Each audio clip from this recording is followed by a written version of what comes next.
We are back from our recess. Next item on the agenda is East Point presentation.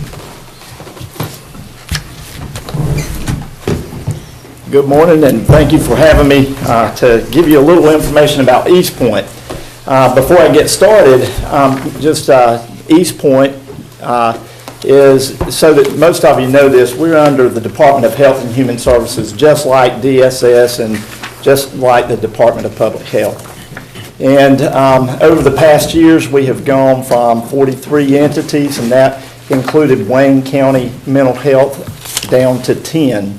In the near future, it looks like we will be sizing down some more, and I'll talk about that. Before we get started, I want to tell you exactly what our mission is. It's East Point works together with individuals, families, providers, and communities to achieve valued outcomes in our behavioral health care system. And in doing that, really, we have become something more like a managed care organization for the behavioral health care services provided in your county and 11 other counties. And we'll talk about how we do that. The functions of the LME-MCO. We have a 24/7, 365 access to care department. So at any point in time, any individual in this county can contact our Access to Care department. The number's 1-800-913-6109, published in the phone book. But it is the emergency to care number. It is the number that anyone would contact if they wanted to receive treatment. When they contact this number, there is a clinical person, a licensed clinical social worker that answers the phone, and they do a brief screening, triage, and referral. And based on that, they'll decide if this is an emergency. If it's an emergency, they'll contact emergency services, or they will actually dispatch a group that will come out to the person's home, to the hospital, wherever they're needed, wherever the emergency is needed, such that a screening can be done and the person can be placed in appropriate care, and that's done within a couple of hours. Also, for urgent care, if someone contacts us and they have a substance abuse issue, we make sure that they get services within 48 hours. If someone contacts us and they just want an appointment for a screening, then we make sure that they get an appointment within 7 days. We serve the individuals that have a mental illness, developmental disability. Now we refer to that as an intellectual developmental disability or a substance abuse issue. So any of those issues can contact that number. One of the other functions that we do is we review once the person comes in, there is a service plan that has to come in with that person from a provider, so that we know exactly what their treatment regimen is. Based on that service plan, we give input. We either approve the service plan or we deny the service plan. All clinical staff review that. We have a doctor that reviews anything that is denied. Now, if there is a denial, consumer can appeal any denials that come in for services. All of this is the way that we manage the services in Wayne County and the other 11 counties that we manage services for. There's a care coordination department also. These are clinical staff. We have these throughout our 12 counties. The clinical staff, what their responsibility is to look at the high-cost, high-need consumers. If there are consumers that are falling through the cracks, consumers that are in the hospital being discharged, we make sure that they have some type of service, the appropriate level service that they are going into. And we really do concentrate on the high-cost, high-need consumer. If they need a primary care physician, we make sure that they get there. If they miss an appointment, we make sure that the provider is involved and that they are making their appointments. We also have a provider network development and monitoring department. We make sure that we have enough providers throughout our 12 counties. In doing that, we have approximately 450 providers that we are working with, that we contract with to provide the services. They also monitor the providers, and in doing this, they are monitoring them to make sure that they are providing the services as they are written in definition. But also, we do look for fraud and abuse, and in cases of those, we report those to the state level program integrity.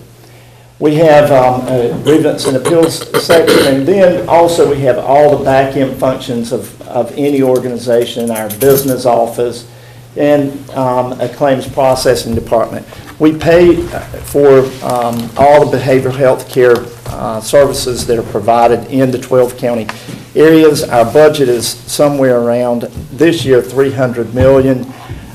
Last year it was somewhere around $283 million. And I will say that in managing the services, most of that money is Medicaid. The Division of Medical Assistance, they determine what our budget would be. They cut it from the year before, and we've been able to manage that by monitoring our providers, by reviewing anything that comes in for treatment, and actually just managing the care of around 50,000 individuals, which somewhere around 14,000 of those will be from this area right here in Wayne County. So we have been successful, I would say, this year in managing the budget, and you'll see that in a few minutes. One of the things that the state office wanted us to share with our commissioners is our local business plan, and I think you have a copy of the local business plan, but I'm going to just hit on the highlights of that, what we're doing this year. There is a major Department of Justice settlement that we are involved in.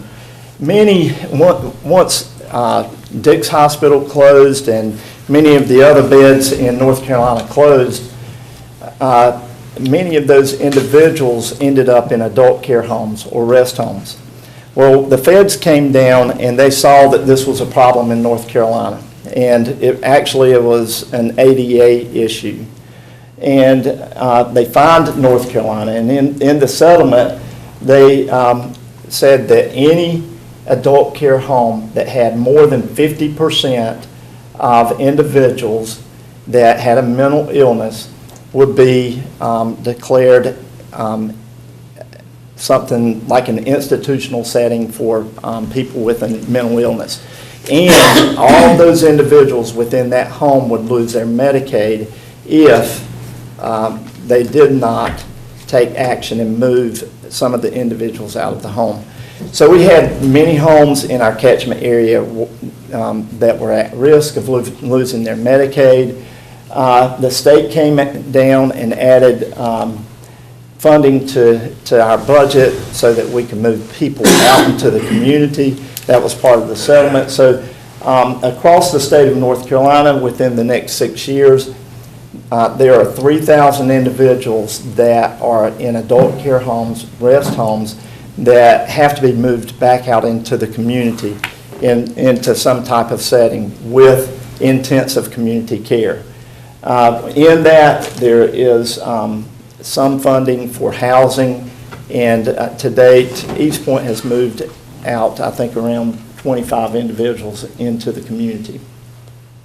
Another thing is to reduce crisis and ER wait time.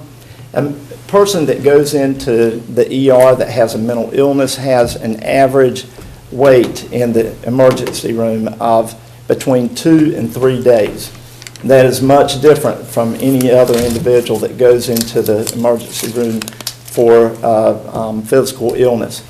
Part of the reason for this is when someone goes into the emergency room, they need intensive care, an inpatient unit to stay in, and the beds are full. Or maybe there's a hospital that doesn't take anyone that is on something called involuntary commitment order. And many of the individuals that come into our system are on IVC involuntary commitment order. So there are few beds across the state that would take these individuals. And so there's a pretty long time waiting for a placement for the people that go into ER. What we would like to do is keep the people out of ER, make sure that they are in the appropriate level of care, not if they are in a crisis that we get them before they go into that crisis. One of our sayings is to get the people at the right level of care at the right time and into the right provider organization. Another thing is we identify the high-cost, high-need clients of both behavioral health and physical health. We've talked about that some. And we work with those clients to reduce the cost of, it's more financially feasible. Many times someone that has a physical health care, that pushes the mental illness or vice versa. And so we identify those and we work together with a group called CCNC to make sure that these individuals are getting the care that they need. Decrease the readmission rates into the hospitals. Our care coordinators are responsible for making sure that anyone that comes out of the hospital is getting the care that they need, that they are going into, that they are meeting their appointments, and if they are not, they're following up with that individual to make sure that, to ask why they didn't go to their appointment, if they need transportation, those kinds of things. Also, maintain a provider network that meets the needs of the community. Link individuals with intellectual developmental disability or on the registry of unmet needs to services. Before we went on this waiver in 2012, we had approximately 750 people across our 12 counties that were not being addressed. There were no funds in the system to address those individuals with intellectual developmental disabilities. There were only slots. And the only way that someone with an IDD illness could get back into the system for support is if someone moved out of the catchment area or they passed away.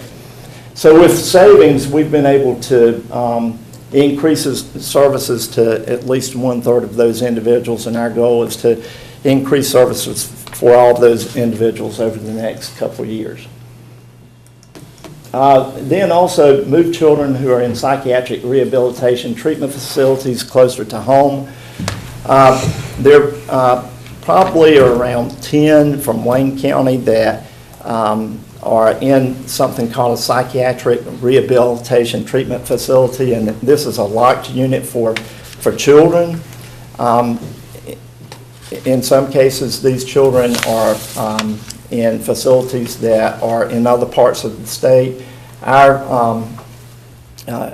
goal is to move them back closer to home so that they can reconnect with their families and get back into the community sooner. Where's the state going?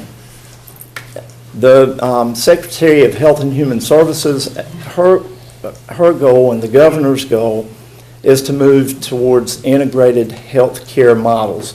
Not only actually serving the whole person, not just the mental illness or the physical illness, but serving that whole person so that if your primary care physician knows exactly what medications your behavioral health care psychiatrist is prescribing and vice versa. And in doing that, part of the management in the future would be one organization managing the Medicaid for the physical health and the behavioral health care. That is part of the vision.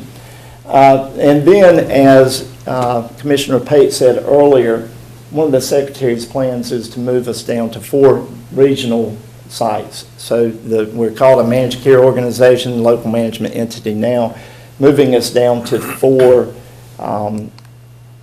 sites for efficiencies. I'll tell you, in 2012, we combined 3 programs into 1 program.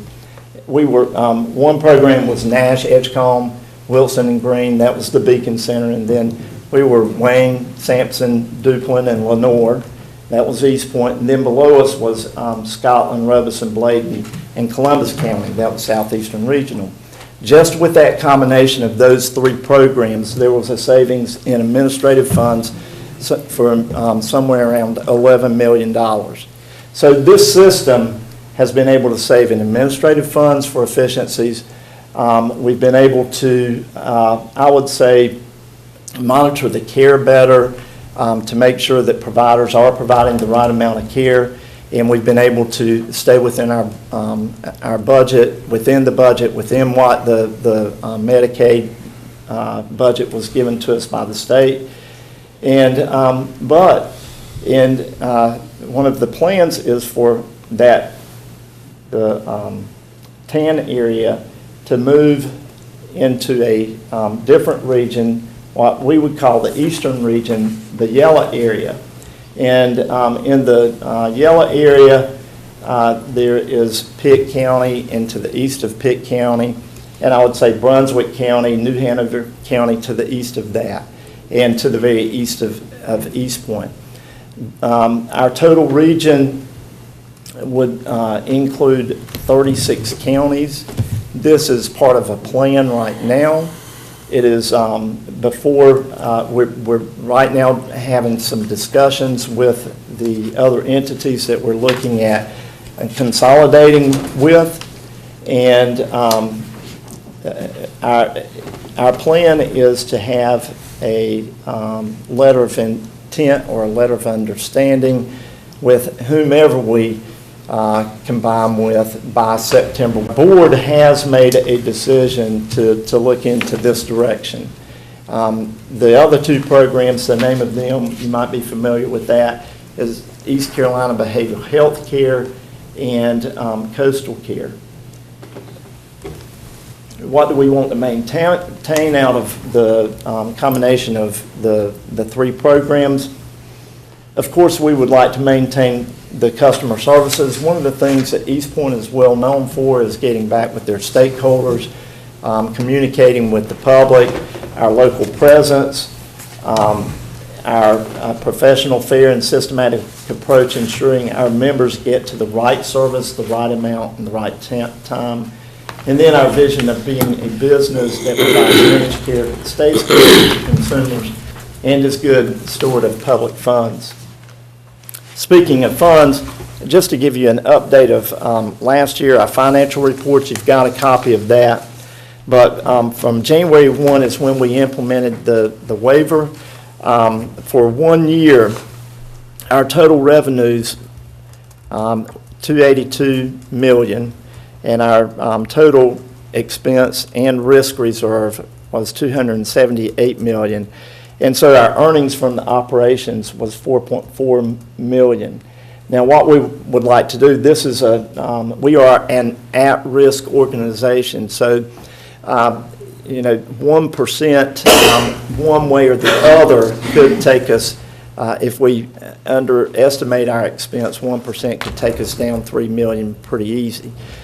We did well I would say did very well this year by putting $4.4 million into our fund balance. That would raise our fund balance somewhere around $39 million, I believe.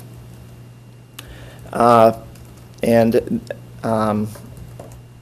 included within that $278 million, I will go back to the total risk reserve and expense. We added a risk reserve amount of 2% of the budget, which was right at $5 million also. So this past year, East Point has done very well. We hope that as we move into the eastern region, that we do take a leadership role there and are able to provide the same level of services that we are providing at this point.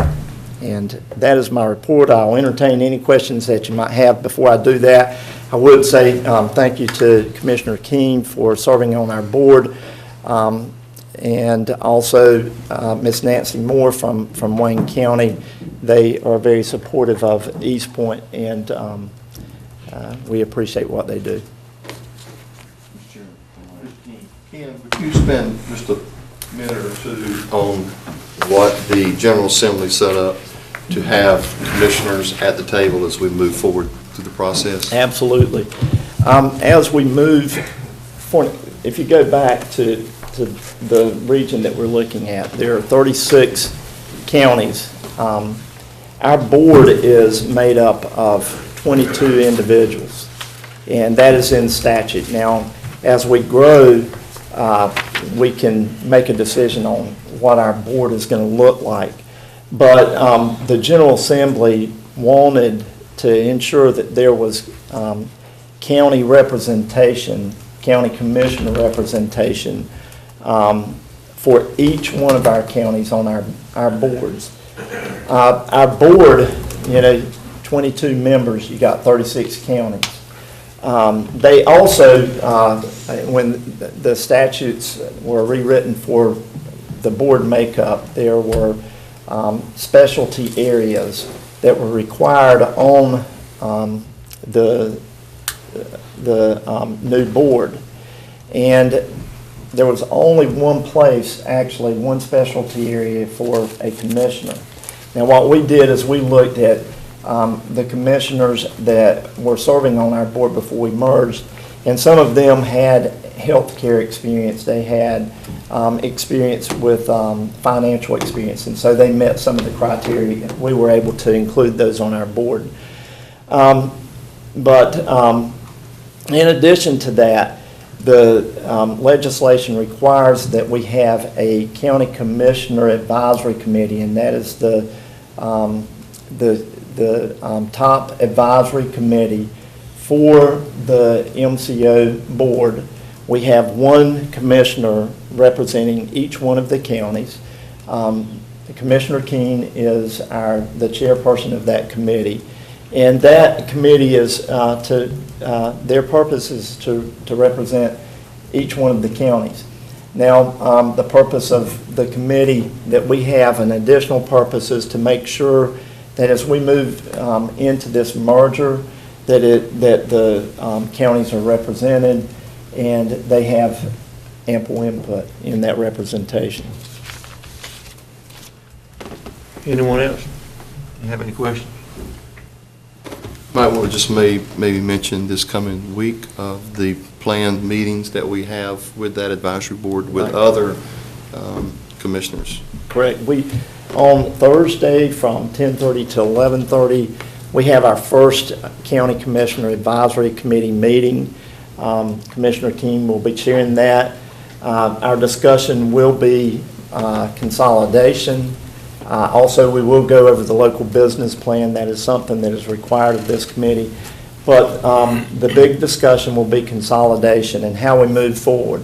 We have until September 1 to sign the letter of understanding. Our intent is to go within the eastern region because there's representation from the Senate and the House of Representatives that we all share in that region. There are also some other places that we are very much alike.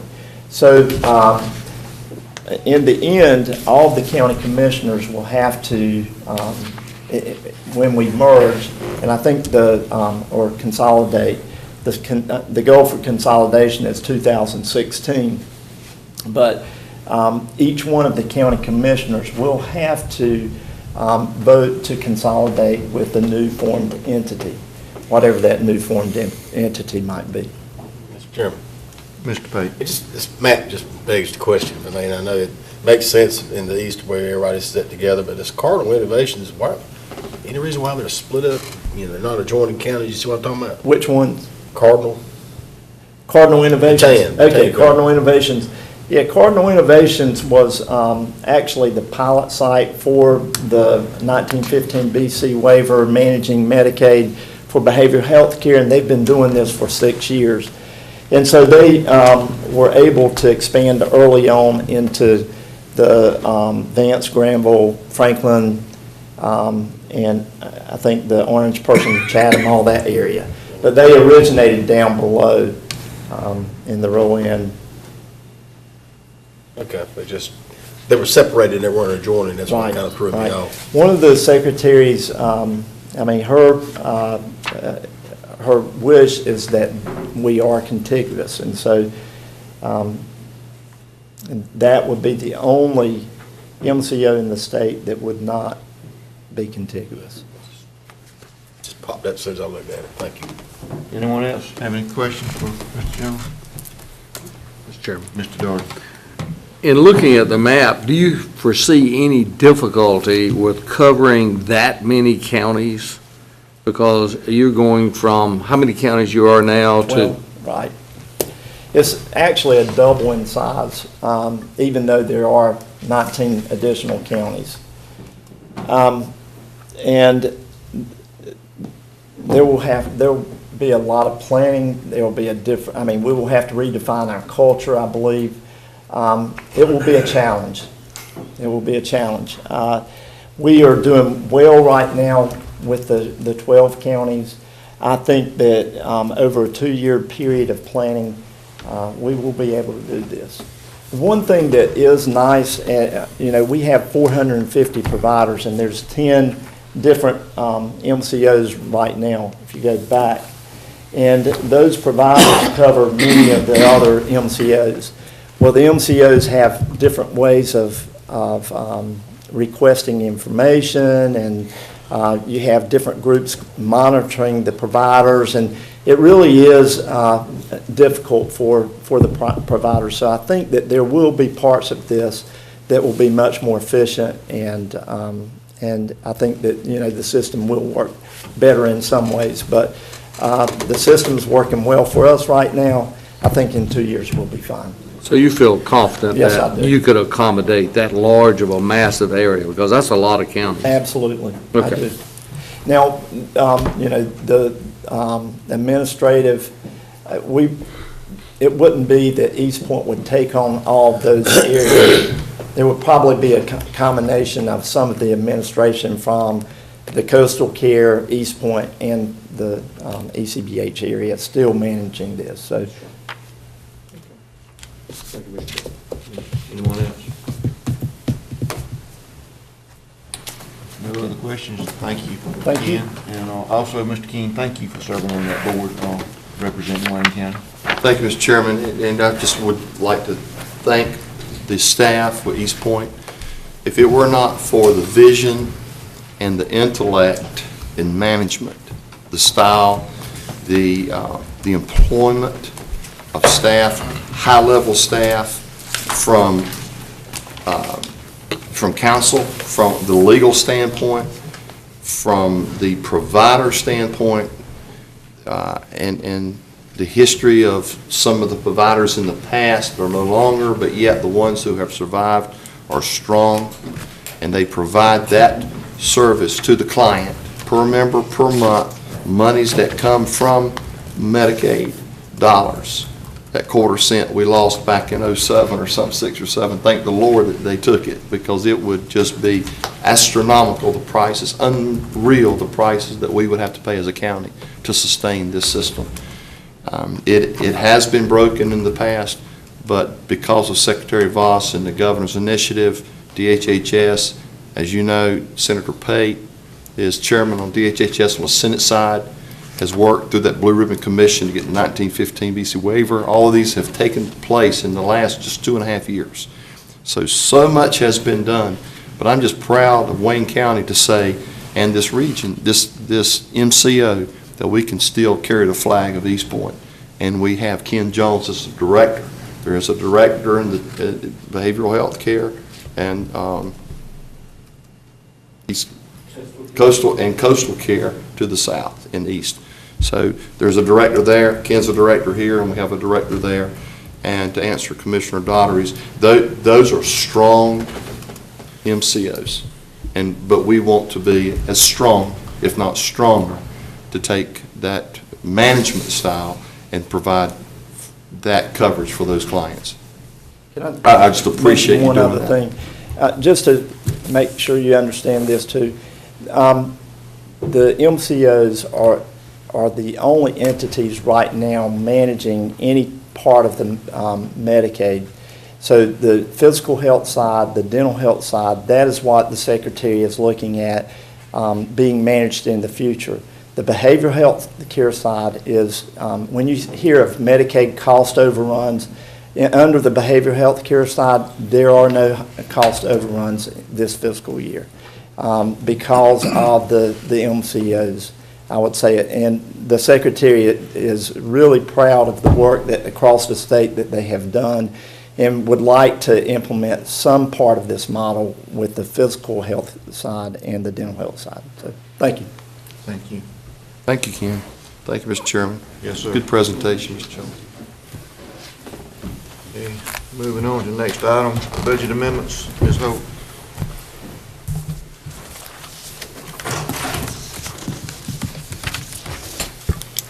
Good morning. We have several budget amendments to go through this morning. We will begin with number 256. This is the prevention grant for the cooperative extension, and it is an increase and a decrease on both sides. It is to reclassify excess wages and fringes to cover needed supplies and insurance for a remaining budget year ending June 30th, 14. This is all grant funds. So we're moving around so we can spend all the grant funds. Thank you. Mr. Chairman, Mr. Page. I move that we adopt this amendment 256. Have a motion on the floor, any discussion? No discussion, all in favor, show of sign of right hand. Motion carries. Your next budget amendment is number 255, is for EMS. It is to anticipate and appropriate insurance refunds and recoveries, $1,443.67. These funds have been received. Do I have a motion? Make a motion we approve, Mr. Chairman. Have a motion on the floor, any discussion?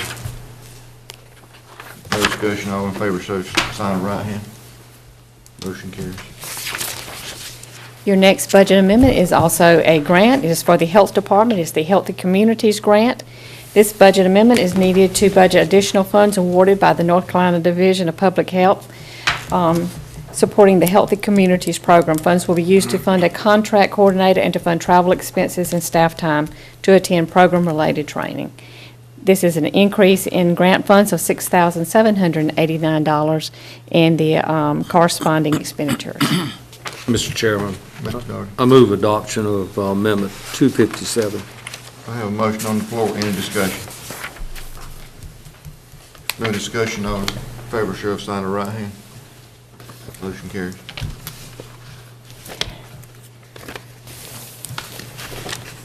Okay. Your next, I think it's 7, 8 budget amendments have to do with the sheriff and the jail. Are y'all ready? Okay, then we'll tackle the first one, which is one of the ones we've been speaking of this morning during the board meeting, and that is the increase of $300,000 in outsourcing of inmates and fund balance appropriated of $300,000. And I have Thane and jail and sheriff here to speak on this if y'all have questions. Mr. Chairman. Mr. King. My only question here is, did we budget for this $300,000 increase in 13-14? No, sir, we had an original budget of $500,000, and we are right at that point right now, and this is annualizing the monthly costs that we have had during the fiscal year 13-14. This is what I estimate it will take to get us through June 30th, 2014. Thank you, Mr. Chairman. Thank you. Anyone else? So, Mr. Mayor. so we're looking at, what, 850, 900,000? Yes, per sir, year? you are. Close to $1 million? Sir, Close to $1 million. Yes, We're sir. right on the doorsteps of $1 million. to just kind of give you an analysis of what's going on here, July, you had 89,000, August, 95, September, 84, October, 84, November, 98. So you're averaging around $80,000 a month. Thank you, Mr. Chairman. Going back to what Commissioner King said, this is a growing problem. Because I asked the same question. I wanted to know, had we cut back in the previous budget, but that's not the problem. The problem is it's growing. The population is growing. Well, that goes back to what we were talking about earlier on the detention center. making sure we get that conveyed, because even if we don't use it, we need to get it, because we can use it for something. That's right. So, thank you. Anyone else? Mr. Chairman. Mr. King.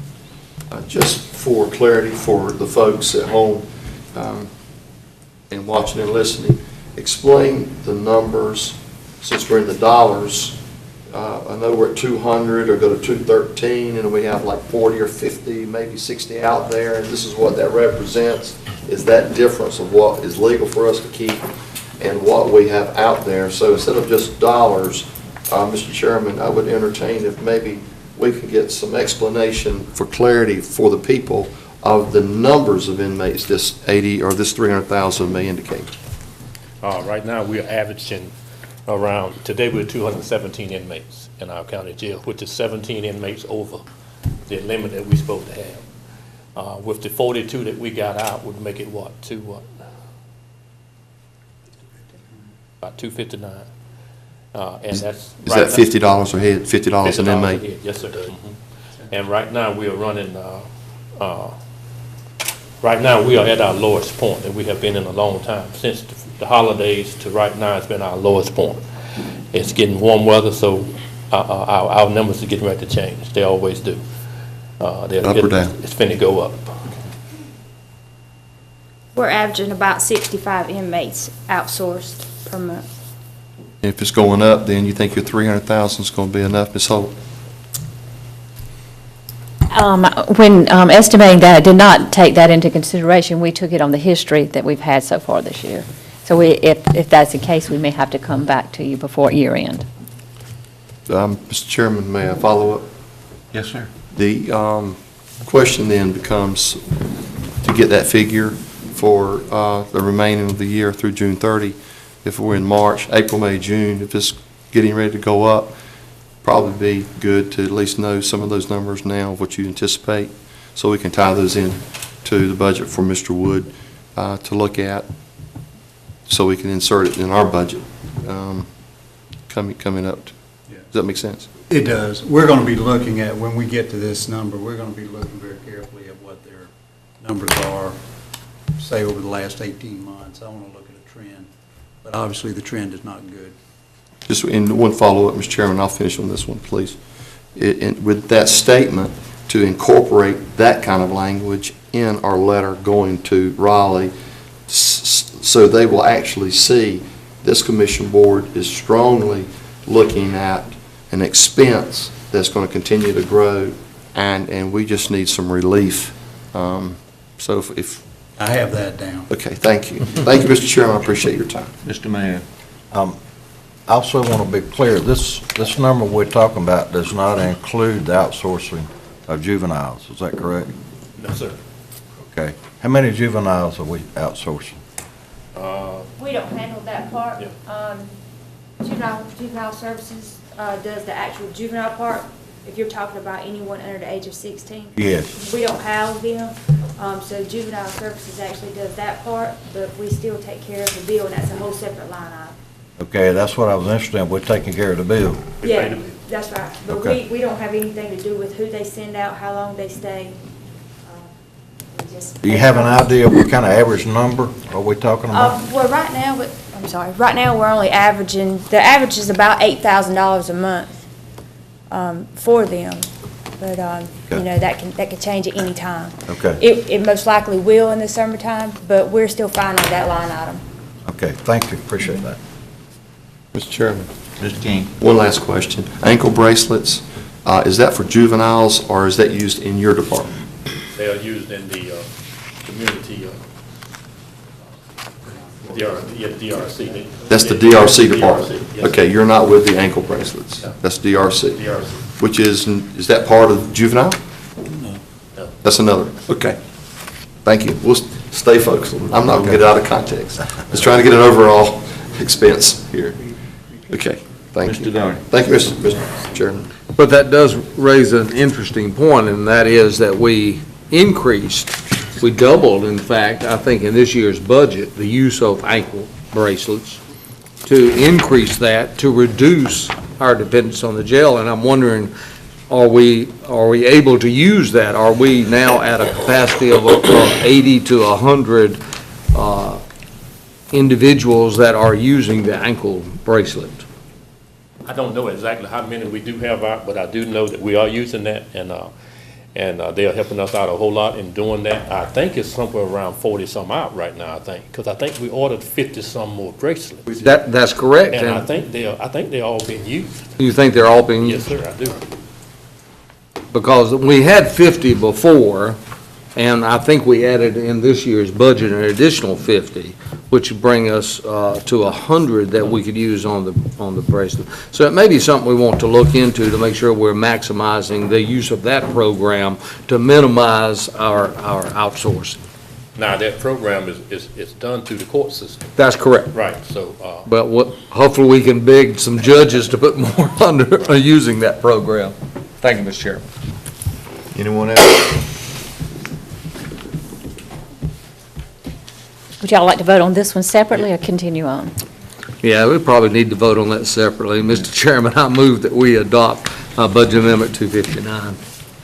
Any other discussion? All in favor, show of sign of right hand. One is the SCAP grant for the jail. They have received $14,967. These are restricted funds, so we are anticipating and appropriating this grant money. Move on to the next. Okay. Number 268 is to transfer funds for additional extra help in the jail. We are decreasing the vehicle supply line item for gas, tire, and oil, and increasing the salary and wages extra help line item, $35,000. The next one is 279. This is an increase and a decrease to the jail. Funds are needed to provide janitorial supplies, kitchen supplies for jail. Also, funds needed to provide medications and other medical supplies to inmates. They're decreasing professional services, inmate food, non-capital, safekeeper and training, and increasing janitorial supplies, kitchen supplies, and other medical. Move next. Okay. I do have a question in reference to that medical supplies or medical care. Did they do something in the General Assembly this year in reference to medical care for inmates in jails? Have they done something in the last 4 months? I don't think so. I don't know about that. I know that we are going through the Sheriff Association, and they are helping us reduce our costs for the inmates that we do provide medical stuff with. Now, I do know that they was talking about doing something for the medical, but whether they have done it or not, I'm not sure. I don't think so. Okay. I know the part about the square footage per inmate, what they've done there to allow more inmates. Yes, sir, that was something With that Sheriff Wonders fought real hard for, Yes. but it did not help our jail one bit. Okay. Our jail fell upon a different set of rules, and it did not help us any. All right.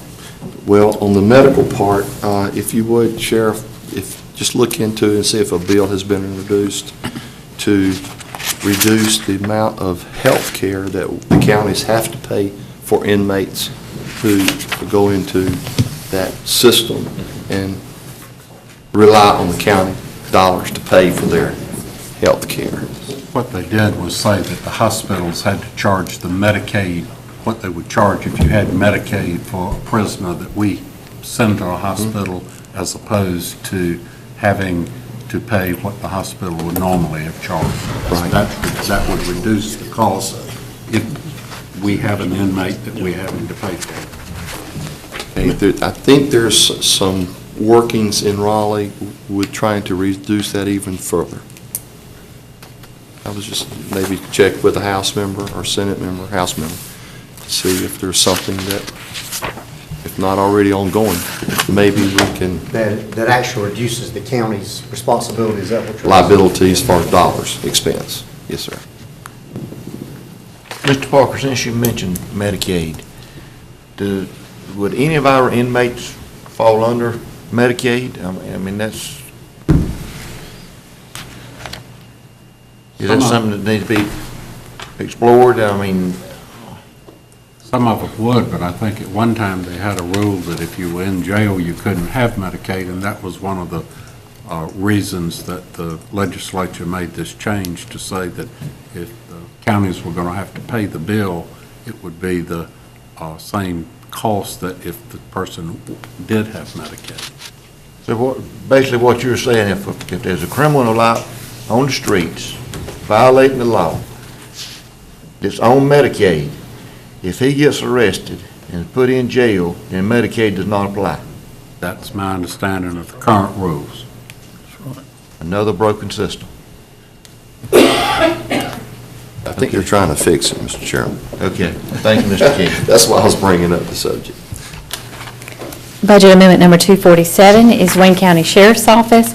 It is anticipating and appropriating concealed weapons fees and fingerprint fees. Concealed weapon fees of $2,485, fingerprint fees of $1,430. Budget Amendment Number 2. Question on that. Yes, sir. For our new sheriff. Where are those dollars earmarked? Do they just flow into your budget, or what are those? They're restricted funds. We do a budget amendment as we receive them because we can't anticipate because we have no idea what's going to come in. So that's why you see them before you every time, and then those dollars are restricted. Well, I see some notations down here at the bottom. Is that what's received year-to-date? I don't have those notations in there. Oh, I'm sorry. Okay. Yes, sir, that is what is received year-to-date. That is, I have received, and that's the concealed weapons and the additional money, so. And they're restricted to be used by the sheriff? Yes, sir. Sheriff's Department, Yes, is that sir. correct? Yes, sir. Okay, well, thank you. Thank you, Mr. Chairman. Okay, number 269 is a reduction in an insurance refund. It was over budgeted because a deductible payment was not taken into consideration. So we're reducing the revenue by $825 and reducing maintenance and repairs vehicle expenditure by $825. Number 270 is to increase a different insurance refund and recovery of $1,750 and the associated expenditure of $1,700. Number 271 is our controlled substance, and it is a revenue of $234.90 and the expenditure of $234.90. That gets us through the sheriff and the jail. Mr. Chairman, Mr. King, I move for approval. I have a motion on the floor for approval of the budget amendments for the Sheriff's Department. Any other discussion? No other discussion? All in favor of budget amendments, show of sign of right hand. Motion carries unanimous. Number 273 is for our sewer fund. This gets back to some conversation we had with some of the municipalities earlier, several meetings ago. We need to increase our sewer fund expenditure by $150,000. To provide for these funds, we are anticipating $95,000 of increased fees and appropriating $55,000 of fund balance within the sewer fund, which is an enterprise fund. This, okay, and John, if you'll come up. I do have John from Facilities here, and I'll let him explain it. Good morning. Good morning. We've noticed a huge inflow problem this year. It's been 10 years since the sewer lines have been looked at visually with sewer cameras. We don't have the capability to do that in-house. It's something we've got to outsource. Kendall and myself are working to get 3 bids together so we can present them to Milford, so they can present them to you all as a board, so we can get some things looked at and see where we can kind of take care of some loose ends on some pipes that possibly need to be rehabbed or replaced. You can put a brand new pipeline in and you're still going to have some infiltration problems. We've got some terracotta lines on of Woodland Church Road that date back from the 70s. So we know we've got some issues there. In some of the places, we're going to probably have to look at doing some pipe bursting because you can't go in and excavate some of the places where these pipes lay. We do have an older system. I know it is somewhat of a moneymaker, but I think we're getting to the point now where we just don't know what the weather's going to do, and every time we get a bunch of rain, it's coming to us like crazy. And for all that runoff, rainwater that there's nothing wrong with, we're having to pay the city of Goldsboro to treat it. And we're just not recouping the money from it, so. Mr. Mayor. What area is this? It's the Genoa wastewater collection Okay. plant. That answers a lot of questions. Mr. Doherty. I think the county's finding itself in the same position as Fremont and Eureka in that, from what I'm reading from this budget amendment, we are having to pay an additional $55,000 that was unbudgeted, that we are increasing our cost by $55,000. So the quotation, the moneymaker, all of a sudden has become a money eater. Yes, sir. Yes, sir. So, I'm really concerned that that would be at that amount of money, and that is $55,000. Have we done anything to try to locate any of the leakage or the inflow? There was a sewer evaluation study done in 2004 is the last records that I've been able to get my hands on. I just took over as ORC. The end of this month will make a year. I was backup ORC for 2 years. I think it's been about 10 years since anything's been done to it, and I think that's why it's in the shape that it's in now. Well, have we just tried to make a physical examination of the lines there, or? I think the approach he's using is correct. What you've got to do is there's a TV camera you can lamp it with. Sure. And it has precise measurements. So not only will you find the leak, but it'll tell you it's 185 feet down the line. So what you're going to do there, what he wants to do is lamp it. You identify where you have your leaks. Typically, it's going to be at your joints, or you're going to have some collapsed sections. The terracotta is a big problem. He's absolutely correct on that. So what they're doing, since you don't have a TV camera, you don't have a big enough system to warrant having your own TV camera. But when you get that piece of equipment in here, which is what he's trying to do, you lamp the system. It'll identify every problem area we have. We'll be able to go in precisely then, dig down and correct those problems. So it's a little frustrating right now because the water keeps coming in, but the approach he's using is the correct approach. And once we identify all that, then we can get on it right away. And obviously, time is of the essence because we've had a wetter than normal year. And that's why, if you're wondering why you're having it now, it's because you've got supersaturated soil. So where you have collapsed lines, broken joint connections, those types of things, that's why you're getting what you're getting, and it hasn't been a problem in the past. It's been a problem, but it hasn't been of the magnitude that you've got now. So the approach is correct. We just need to have a sense of urgency about it, get on it, find out what the problems are, and get them corrected. And it may or may not be an inexpensive situation. We don't know what we have yet. Mr. Mayor. Do you have a timeline that you're trying to get this done to scope and? Yes, sir, just as soon as we can. We're actually going to be in talks with a group out of Raleigh.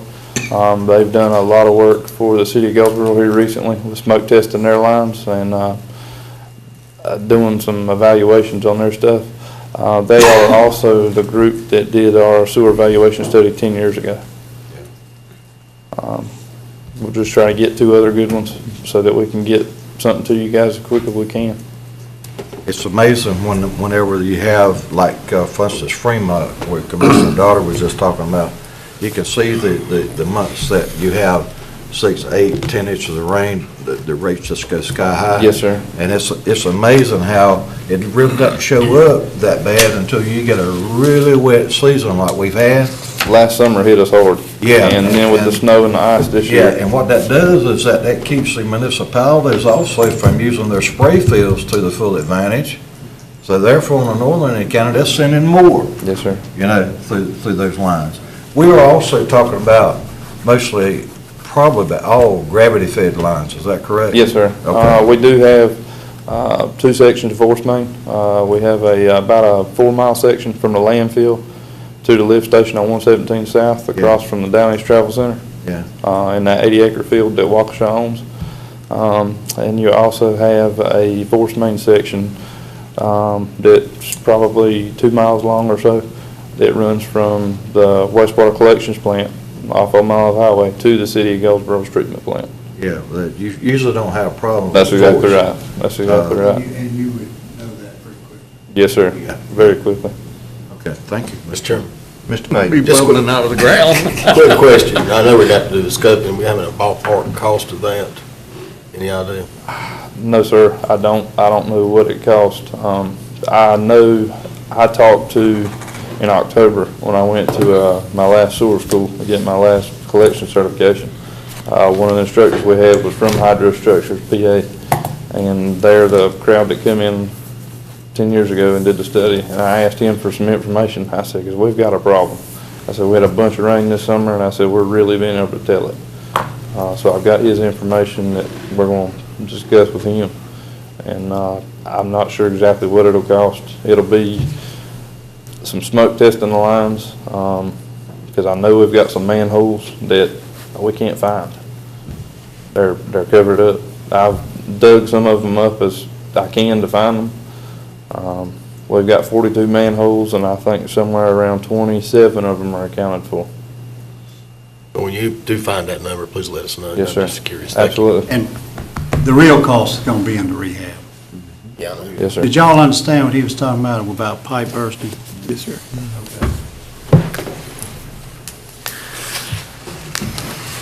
Questions? Sure. Mr. King. I don't want to get into the weeds, but this is all about financing monies and so forth. Just for clarity, this is an enterprise system, is that right, Ms. Holt?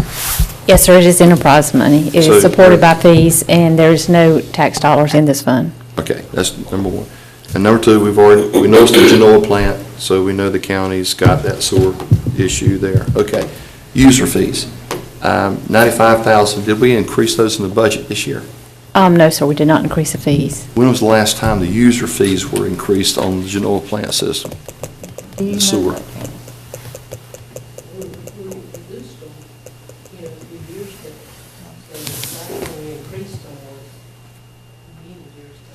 Okay, so we sustained the enterprise system with fees and not tax dollars.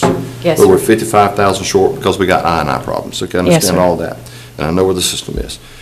Any of the user fees, let me back up, John, the use of the commercial properties there off the Genoa system, that is on 117 and 13, all those, are they on the sewer system?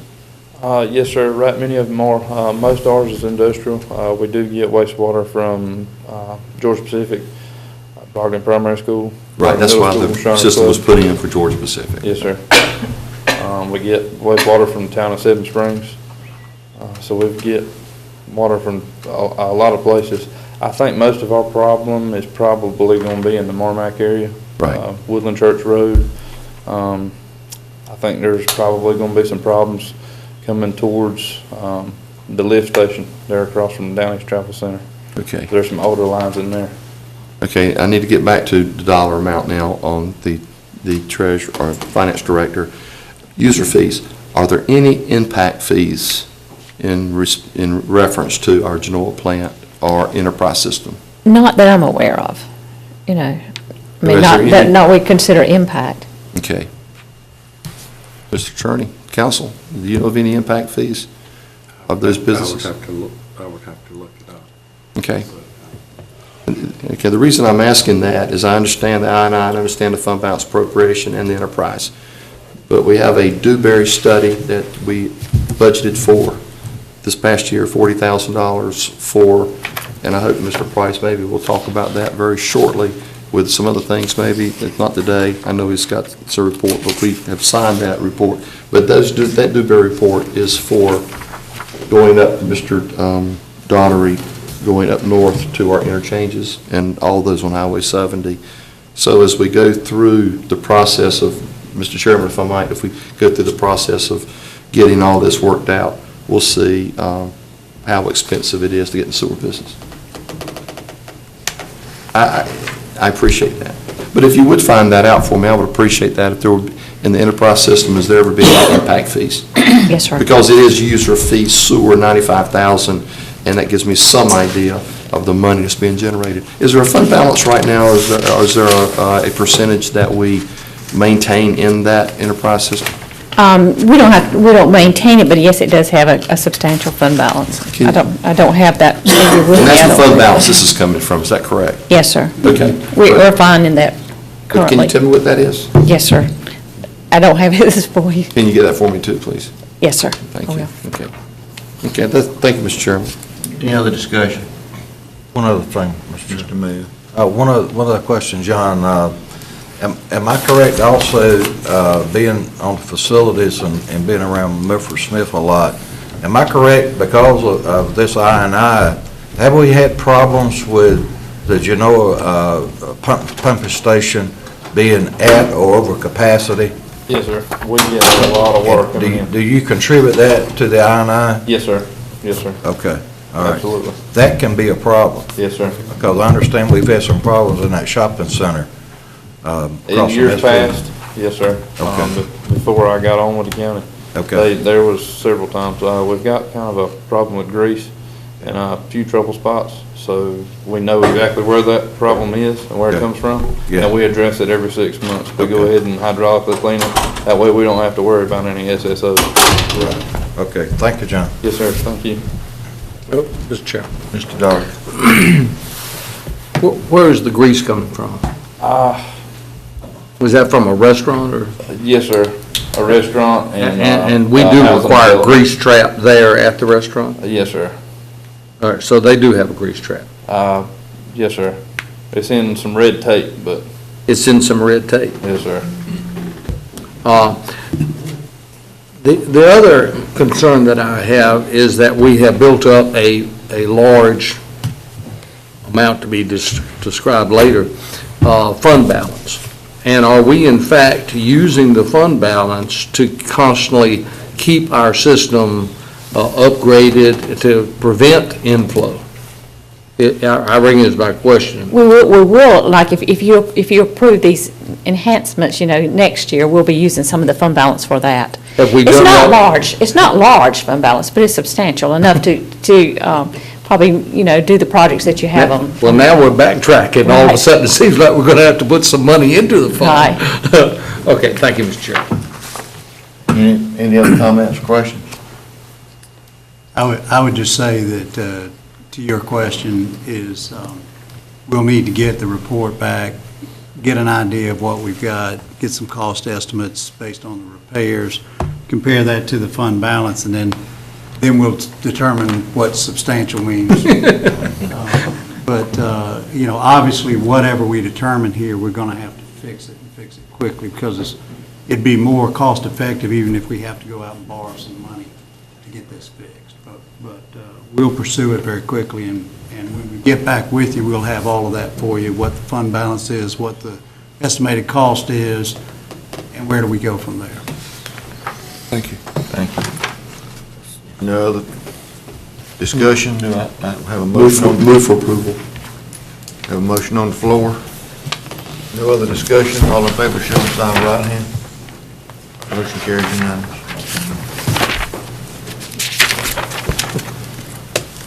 Our next budget amendment is number 264, it's for the Steele Memorial Library. We had been before y'all previously a couple of meetings ago, and we had talked about the furniture cost. And the furniture cost at that time was, anticipated that it might be up to $500,000.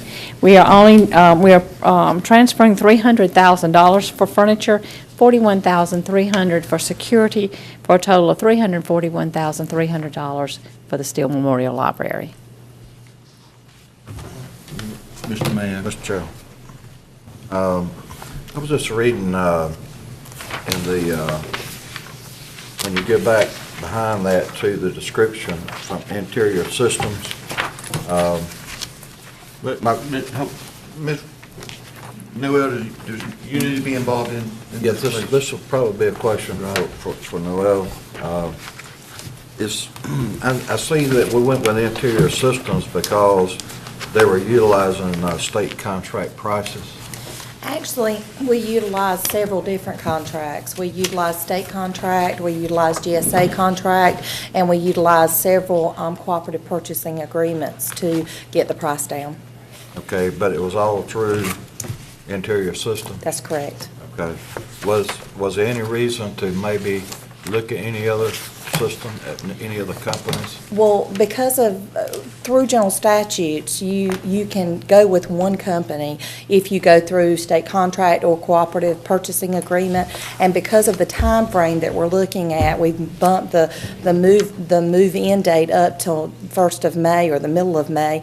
We were running out of time. So it was, and we actually ended up saving quite a bit of money going this route. Okay, so you feel comfortable with what you have? Oh, yes, Okay. very much so. That's all I need to know. Thank you. And they've gotten good reviews from other libraries who have used this. Well, you can see why I'm asking this question, because when we went with design build on the Stillwell Memorial Library, we saved right at $1 million. Well, this company that we went with specializes in library furniture, and our library director, Donna, went out on her listserv and asked other counties who they used, and this by far was the one this was the consensus of the group, was the best. And so we contacted them and we've worked with them. We've had several meetings with them and have gone over everything with them, and we've made sure that, we've looked state contract, GSA, we've looked at all these different ones to make sure we had the best pricing. Okay, well, I'm good. Thank you. That's a substantial savings. Now, while you're up, and we're talking about the furniture for the Steel Memorial, if it's a pleasure to the board, is anything else you need to, item 4 where you were scheduled to present, do you need to cover it now while we're talking about this budget amendment? I did just want everyone to know why Donna is not here today. She and her assistant library director are at their national conference. She and her assistant, Rosemary, worked diligently with me on this, and they were a great contributor to it, so I do want you to know why they are not here today presenting. Any other questions or comments? One more thing, if you don't mind. There will be a few small items that we will have to purchase that are not through this vendor, just because solely they don't offer the items that we need. We're talking a very small amount of money, but we do feel like that we can purchase everything we need for under, right at $300,000. Mr. Daugherty. First question I would have in regards to security of $41,000. What does that include? Okay, well, we have Mel Powers here after that also. Okay. Good morning. Good morning. Poor man, afternoon. Oh, good afternoon.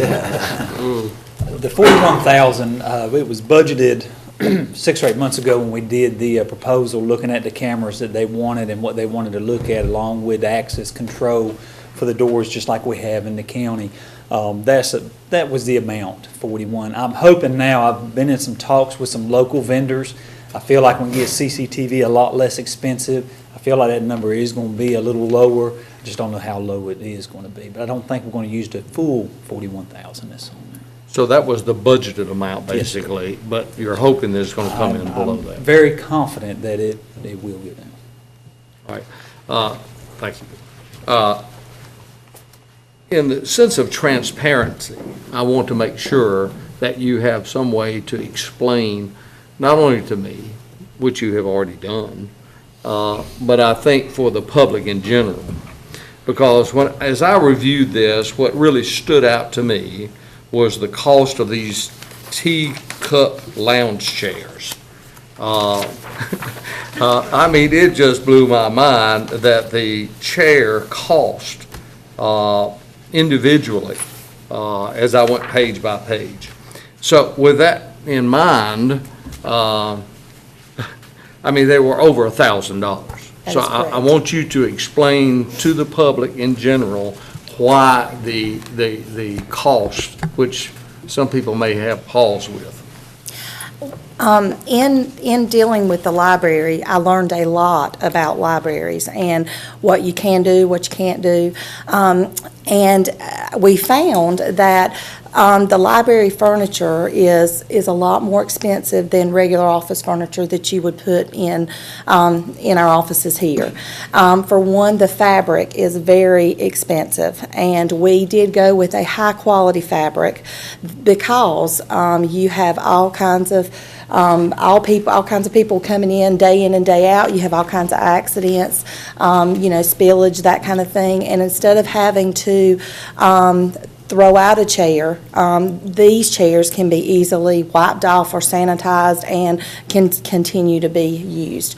My understanding, and I have talked with them in length about this, because I have talked with you about your concerns about the cost of the chairs, and they have offered us a cheaper chair, but they stressed to us, and as well as Donna has stressed to me when I talked with her last night, that they chose these chairs because, one, they fit all sizes of people, and their durability. And my understanding is that if we buy a cheaper chair, you'll have to revisit this in a year or two.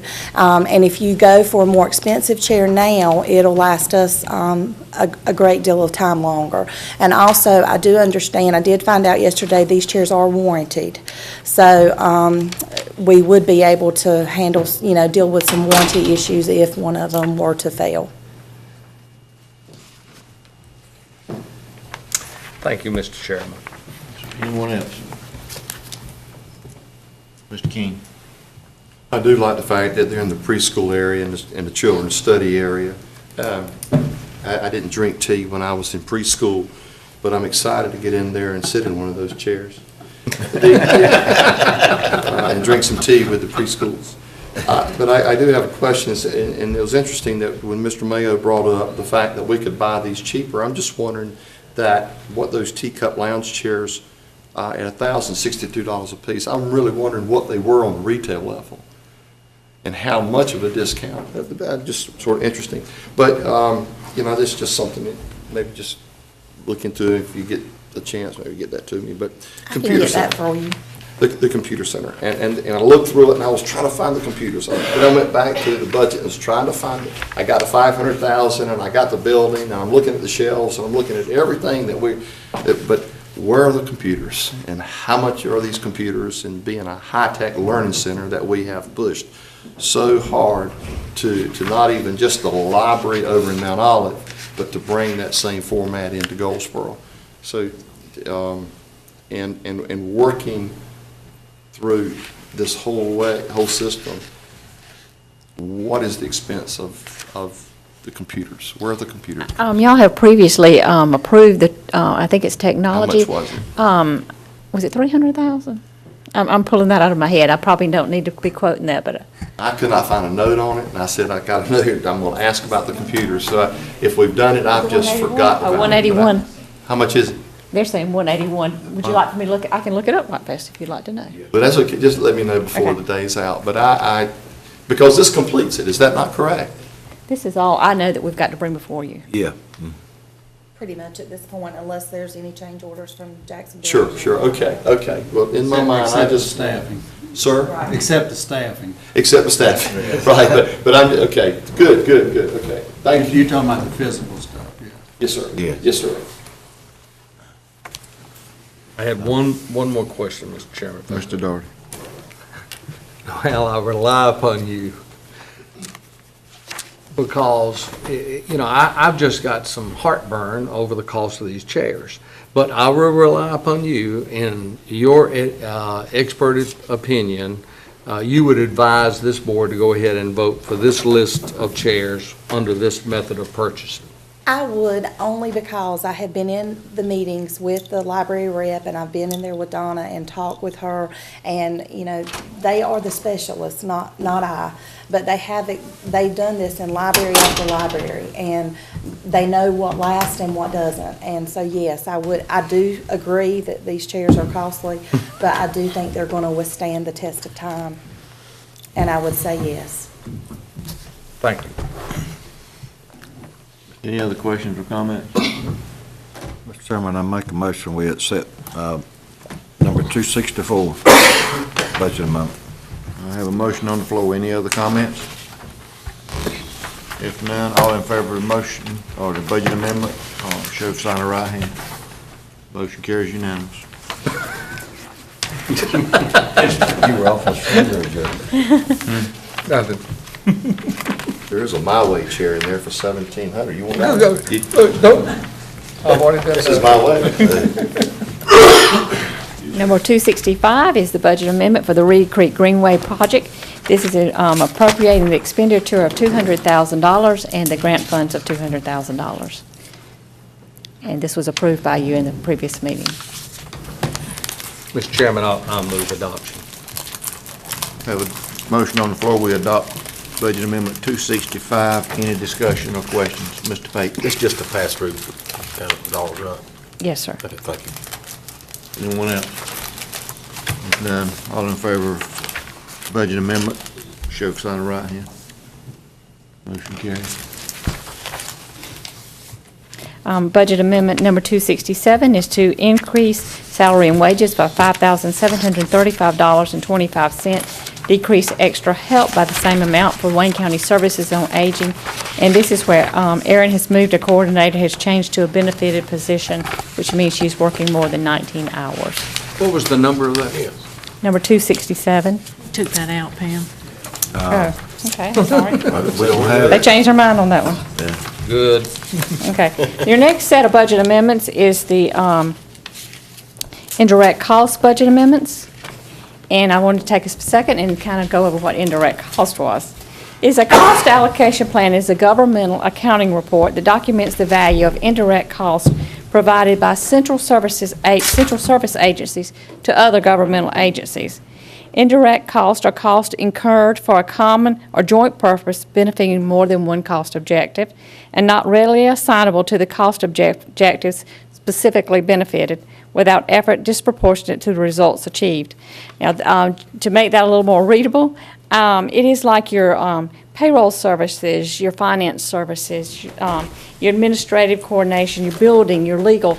It's where we can actually charge, like the Department of Social Services, our sewer fund, and some other funds for services that are provided by the general fund.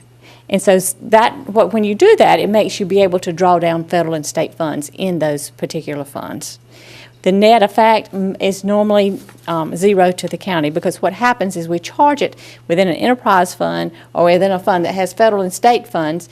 Then they take that money, send it back to the general fund, and it is entered as a negative on our expenditures. So in total, for the total governmental funds, it's a net effect of zero. That was just my explanation. We'll start with budget amendment number 266. Okay. This is your largest one. This is the senior citizens, and it is increasing. This is strictly accounting, and I'll try to walk through it with you. Okay, we are increasing the indirect cost expenditure line item within the senior citizens fund, $158,276. And in order for them to pay this, we're going to send it to them from the general fund. Then once they pay it, they're going to send it back to the general fund, and we're going to reduce the expenditures over there. The net effect to the general fund on this is zero. But they are able to use federal and state funds for this. I'll walk through the rest of them. There's 4 here. Yes, sir? You said the paper out of general fund, it's right back. Right. How long does that process take? Oh, it's like, yeah, all it takes is for us to put it in our computer system. Okay. This is all accounting. Okay. I would think finance can do it in 5 minutes. Well, I want to make sure there wasn't any interest, occurring on Right. that. I've just got a question in regards to your general explanation. I do understand the fact that your services, as an example, Yes, sir. need to be spread out to these different agencies, the county manager, just on and on Right. and on. And so my understanding is that those costs are then billed to those different departments. Yes, sir. The problem I have, it doesn't seem to be, it seems to be disproportionate. Example, we've got one department that is being charged $178 we got another department that's being charged $158,000. So it doesn't seem to be up. I can explain that. Okay. Within your original budget, when you adopted the 2013-2014 original budget, the only figures that we have to put in that original budget, we actually budget for indirect cost in the original budget, are the previous year's amounts. It came from that latest indirect cost plan. So we put those in there. The indirect cost plan is done on an annual basis. The reason you're seeing the senior center increase more than the other ones you're looking at is because they changed locations. They increased, you know, in fact, I have taken it apart from you. Their increase came in building depreciation, services provided by the facilities department, property insurance, and utilities. Because of going to the new This is building. only the difference This of is the- what was budgeted already. Yes, this is the adjustment from what was put in the original budget. This doesn't mean it was total. Thank you for the explanation. The total indirect cost for the senior center is $362,805. Thank you. Thank you, Mr. Chairman. Okay, we're also still in the adjustment method. We're adjusting the landfill by $15,900. We're increasing the indirect cost, and they are actually using appropriated fund balance out there. This one will help your general fund, because we didn't have to give the landfill any money to pay it. They could use their fund balance, which is an enterprise fund. So that is helping your general fund, $15,900. Number 277 is sewer. That particular fund decreased with the cost plan by $178. So that was taking a little bit of $178 away from your general fund. And EMS net, this is $28,547, and that's a net effect of zero. These are all just adjustments to what we put into our original budget. Mr. Chairman. Have a motion on the floor. We approve these 4 budget amendments. Any discussion? If none, all in favor show of sign of right hand. Motion carries unanimously. These adjusted amounts will be what will go in your original budget for next year until we get the next study. Then our last budget amendment is a walk-on. It is for, it is increasing the radio system new tower site. We had a line item previously with the radio system that was for towers that we're actually reducing that by $8,350. I do have Mel Powers here to kind of go over what this $8,000 is covering. Mayor, if you would, please. Yes, sir. Part of getting the land ready, remember when we bought the land, I told you there was going to be some additional cost with the studies, with the civils, such as clearing the land, getting the fencing up, things of that nature. So what we have now with TEP, or Tower Engineering Professionals, that come in, they'll do a site visit, they'll do the environmental reports, they'll do the construction drawings, and then the stakings from those construction drawings. So when I say construction drawings, they come in and whatever they find with the environmental reports, which all this keeps us in compliance with FAA, FCC. So these are things that we need to have done. What they'll do, they'll go in, they'll look at the shelter that we're getting, they'll get the footprint from the tower that we're putting in, the generator we're putting in, they'll take the land, take the topographies off of it, and then tell us, this is, according to keep with FAA, FCC, this is where you need to put your tower site, this is where the generator goes, this is where the shelter goes, this is where the ice bridge goes from the shelter to the tower site. They'll have that all laid out, then they'll stake it out for us so that we can start with the clearing and developing of the land. They were kind of like Chairman was saying, we're a little behind schedule because Mother Nature really hadn't helped us much, and we can't get anything back there to the land now to do anything. It's so wet. Read the question. Mr. Donald. Is this for 2 sites or 1? No, sir, 1 site. This is only for the This is Eastern one Wayne site. site? This is for the east tower site off of Foot Swamp Road, yes, sir. And clarify me if I'm wrong, Mayor. I mean, this is required. We really don't have a choice on this. Yes, sir. According to FCC and The FAA. FAA. All new tower sites have to go through the environmental reports, and the construction drawings, what they do, they actually go in there, and when they do all these construction drawings, it also gives us a CD for all our permits that we have to have. We'll have everything in order. So when we get the shelter put in, we get the tower put up, we've got everything there so we can get our permits to have all this done. Question. Mr. King. So the way I understand it is that in the budget, you had the tower, when we bought the land, you got the tower in the budget. Is that correct? Yes. Okay. So this is an addendum to that budget to take care of this, which is to qualify. I understand all that. So the money itself, is it $8,000? 8,000. $350. $350. To pay this firm to do this work. To do this part of the work, yes, sir. Okay, is there any part of this tower site coming now in the future that we haven't anticipated? You still have the civils that we'll have to do. That includes, we have to do this part first, because in this site visit. I understand that. Move to the next level. Okay. Of something that might come up that we haven't anticipated through the budget. I am hoping nothing is going to come up other than the clearing of the land, the civils, the fencing, things of getting the land ready, the easement coming in. That has to be done. So the fencing hasn't been. No, sir. No, sir. Remember when we bought the land, if you remember, we told you that we were going to have civils, we'll have additional monies that would have to be spent on this land, and you said to come back at the next time to start. Are we going to be able to do this before June 30 in this year's budget?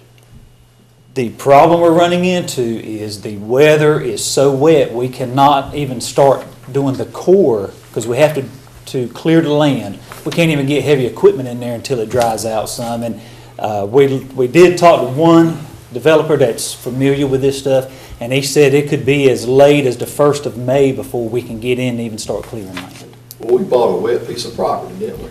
Well, it's not wet, it's just all the rain that we've had. I think, and in fact, this company asked me, said, is this in the wetlands? I said, Mr. TEP, everything in Wayne County is in the wetlands right now. Okay, so we moved from that site, and we're going to go over now to the western site. Yes, sir. Because you're anticipating a tower or using a tower over there. The plans are to use the U.S. Cellular, co-locate with U.S. Cellular. We are looking at possibly looking at the benefit if we were to put in our own tower.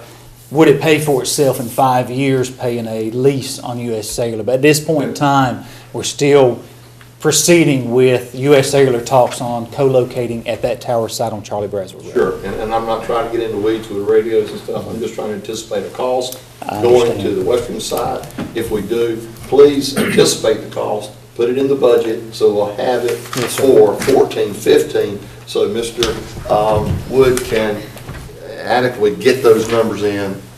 I understand. And so Yes, we'll sir. have to have those figures. Yes, sir. Thank you. I will say, when I talked to some of the developers trying to get an idea of the cost on clearing the land, the fencing, we really can't do anything until TEP goes in there with the topography and tells us what we need to do for erosion, for drainage, and for the tower site itself, the footprint for that and the shelter. Just trying to get Mr. Chairman, just trying to get an idea of the expense going forward. Yes, sir. Thank you. Mr. Chairman. Mr. Mayor. Refresh my memory, what was the cost per tower? Is there a cost per tower? Talking about for the steel itself. Yeah, well, the whole site, wasn't it like 55? The steel itself was less than 60, I believe. Yeah, I Less than heard somewhere 60,000. around 55. That was steel. That wasn't land or anything, just steel. Okay, all right, got it. Okay, thank you. Anyone else? Mr. Chairman, I move adoption. I have a motion on the floor. We adopt this budget amendment.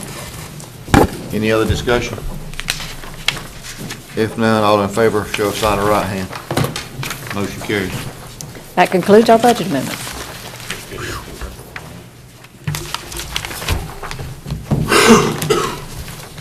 Okay, Ms. Woods, do you need to come back? Did you pretty much cover yours? You're good? Anyone else got any questions for her? I need to go before Mr. Dorner changes his mind.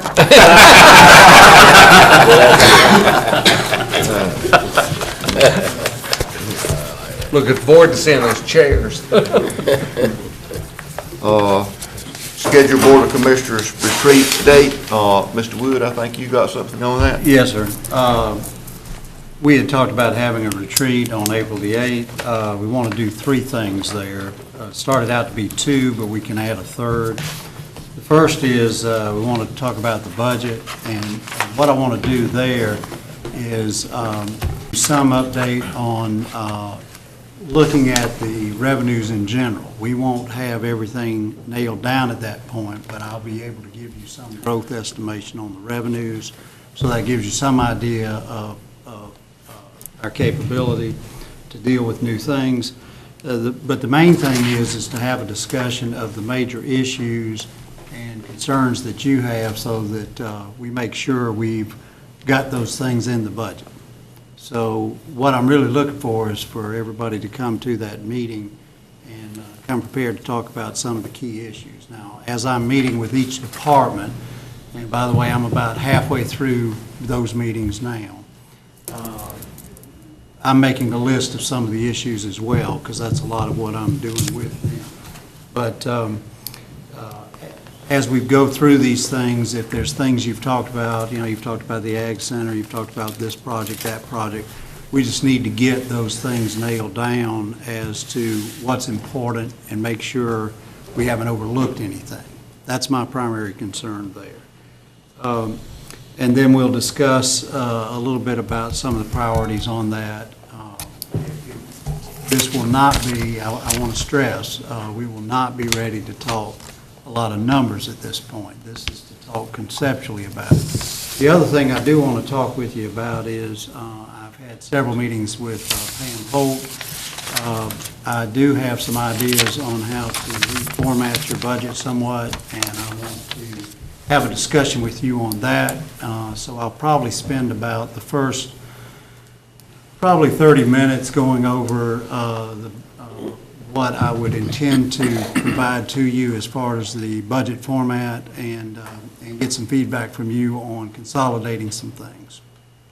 But because I don't want to just do it and then find out you weren't comfortable with that. So I'd like to walk through that. That's more of the structure of how many funds and that sort of thing.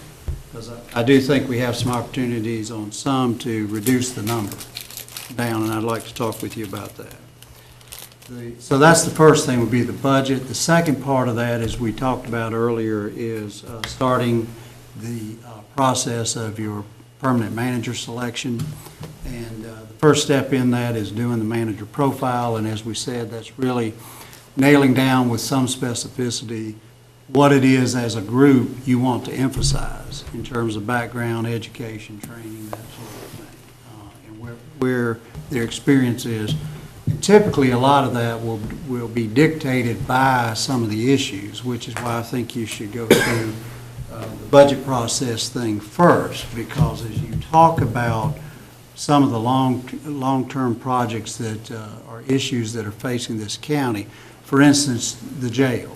That's not something you're going to solve in a year, but it's going to be a process you go through probably over several years. Obviously, it would be advantageous to this county to hire a manager who has experience in architect and engineer selection process, large-scale construction projects, and ideally if they've done a jail construction project. So those are the kinds of things that the issues you identify will help you talk about the profile of what you'd ideally like to see. Obviously you're wanting an overall well-qualified manager, but people come with different levels of experience in particular aspects. So be thinking about those kinds of things, and that's really what that process is about. Each one of you has some individual ideas, obviously, about what you'd like to see in your next manager, but this is about coming to some consensus about that as well, because then that will drive the advertisement process that we'll then get into, and I'll talk with you a little bit about that as well. And I think, as Joe mentioned, we'll talk about some of the scheduling and lay out a rough schedule for you on that. The third thing, and we can interrupt wherever we're at in one of these processes at that point, I believe it is at 2 o'clock in the afternoon. We've invited the legislative delegation because as we talked about earlier, we need to do some of the legislative lobbying on things that are critical to counties before they go back in the short session. And so we wanted to fit that in at this time. And I'm figuring maybe an hour, hour and a half on that. And we already have those issues pretty well identified. it's, you had the handout from NCACC, and in fact, that's going to be later on today's agenda. So when you're looking at that, the item under work session today, that's kind of what we're going to be sharing with them, and then emphasizing those things.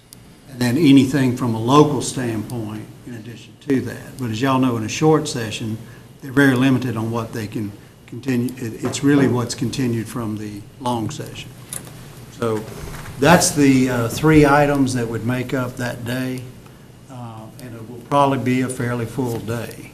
So we're recommending that you do it on April 8th. When I talked with y'all before, I believe the consensus was you wanted to do it on one of your Tuesdays, but obviously a Tuesday that we did not have a commission meeting. And we've got commitment from everyone. From everyone? Yes, sir. Okay. So I think we're set to go. We just need y'all to agree if you do on the date, time, and place, and we'll be ready to go. Mr. Chairman, I move that we go ahead and set that date, beginning at 8 o'clock in the morning, and having maybe some, just some pickups to eat at Goldsboro Country Club.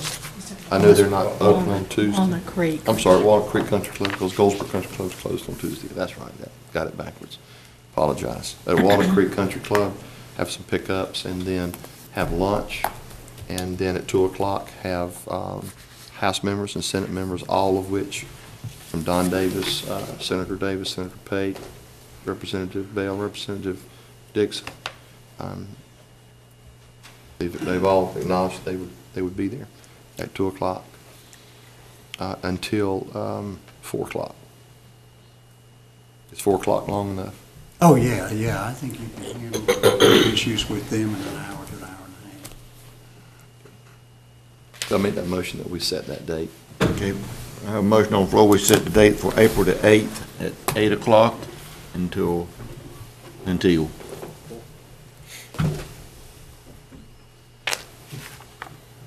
Y'all all know we don't never get out of a meeting on time, so.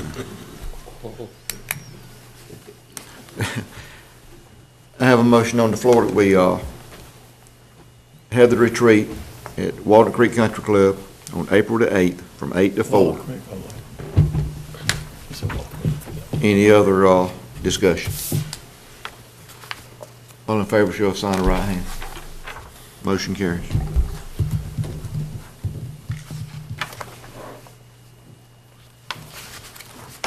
Consent agenda. Mr. Chairman, I move adoption of the consent agenda. A motion on the floor that we approve the consent agenda. Any discussion? If none, all show sign of right hand. Motion carries. We're taking care of the public comment. Work session, North Carolina Association of County Commissioners video, legislative priorities, and advocacy meeting with legislators. Would you like to run the video?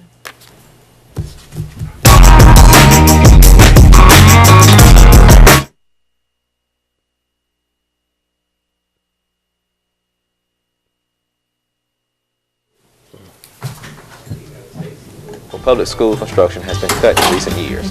That's why the NCACC Board of Directors voted in January to make restoring our full share of lottery proceeds as county's #1 legislative priority for this year.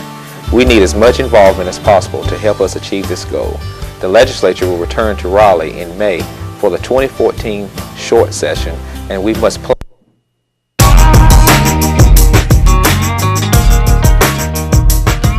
Hello, I'm Ray Jeffers, Vice Chairman of the Person County Board of Commissioners and President of the North Carolina Association of County Commissioners. As you know, state support for public school construction has been cut in recent years. That's why the NCACC Board of Directors voted in January to make restoring our full share of lottery proceeds as county's #1 legislative priority for this year. We need as much involvement as possible to help us achieve this goal. The legislature will return to Raleigh in May for the 2014 short session, and we must plan for it to be a very quick session. NCACC Government Relations Director Joanna Reese will explain why this issue is so important to counties and Executive Director David Thompson will tell you how you can get involved. Together, we can make a difference. Thank you. Though May 14th may seem far away, it is time to start planning for the 2014 legislative short session. With your help, we achieved a number of our goals last year, but with a truly short session, we need to focus our efforts this year on those issues most critical to counties. The Association's Legislative Goals Committee and Board of Directors each met in January to determine what this more focused agenda would be. Both groups felt strongly that our emphasis this year should be directed towards the county share of lottery proceeds. We are going to ask the legislature to reinstate language in the state statutes to direct 40% of lottery proceeds to school construction. That's how the original law was written, but this section was repealed in 2013. Without this expressed intent in the law, it is possible that future legislatures will not appropriate any lottery funds to counties for school construction needs. We will also ask that the state increase the lottery school construction appropriation over time until it reaches 40%, as we've seen a significant decrease in school construction funding over the past 4 years. While we will continue to monitor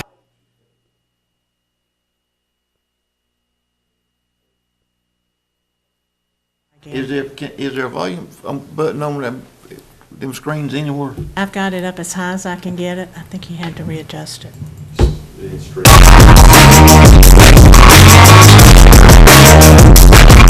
Hello, I'm Ray Jeffers, Vice Chairman of the Person County Board of Commissioners and President of the North Carolina Association of County Commissioners. As you know, state support for public school construction has been cut in recent years. That's why the NCACC Board of Directors voted in January to make restoring our full share of lottery proceeds as county's #1 legislative priority for this year. We need as much involvement as possible to help us achieve this goal. The legislature will return to Raleigh in May for the 2014 short session, and we must plan for it to be a very quick session. NCACC Government Relations Director Joanna Reese will explain why this issue is so important to counties, and Executive Director David Thompson will tell you how you can get involved. Together, we can make a difference. Thank you. Though May 14th may seem far away, it is time to start planning for the 2014 legislative short session. With your help, we achieved a number of our goals last year, but with a truly short session, we need to focus our efforts this year on those issues most critical to counties. The Association's Legislative Goals Committee and Board of Directors each met in January to determine what this more focused agenda would be. Both groups felt strongly that our emphasis this year should be directed towards the county share of lottery proceeds. We are going to ask the legislature to reinstate language in the state statutes to direct 40% of lottery proceeds to school construction. That's how the original law was written, but this section was repealed in 2013. Without this expressed intent in the law, it is possible that future legislatures will not appropriate any lottery funds to counties for school construction needs.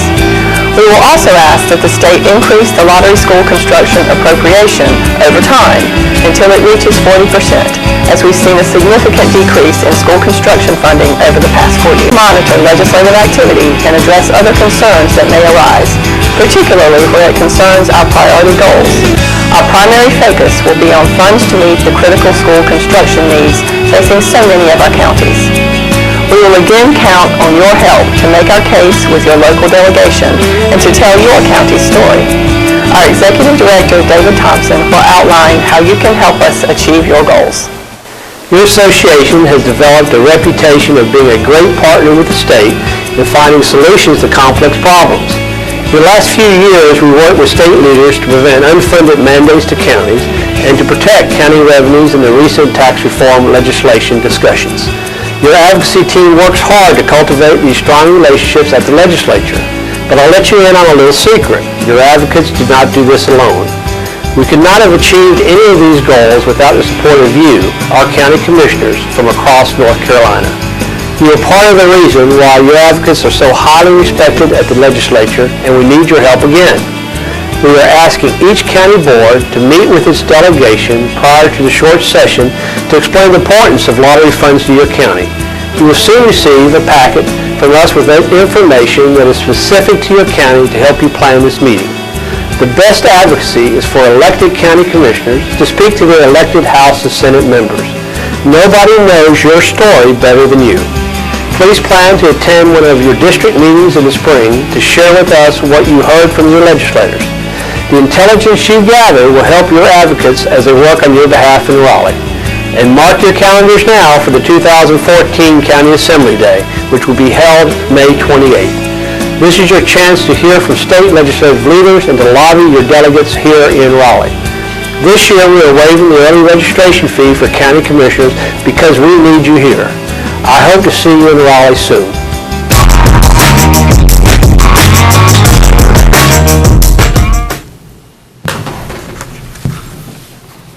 Mr. Chairman, if I could add one. Yes, sir, Mr. Wood. As, in preparation for our meeting with the delegation, Pam and I will be doing some research on the history of your lottery funds here in Wayne County. I think that's the best thing, and also with your ADM money. Because I think the best way you can explain it is just to do about a 8 to 10 year history and see the level you were at. And then you start seeing the ADM money absolutely disappear. And that was about 4 or 5 years ago. Then the lottery money gets cut almost in half. And now, of course, the most recent thing is that the remaining lottery funds have now, the earmarking has been taken off of that. So, you know, you have to be worried that, I mean, that didn't happen by accident. Somebody's got their eyes on it. So we need to impress upon them the amount of money annually that was providing for school construction here in Wayne County, and how that's been rapidly eroded over the last 4 to 5 years.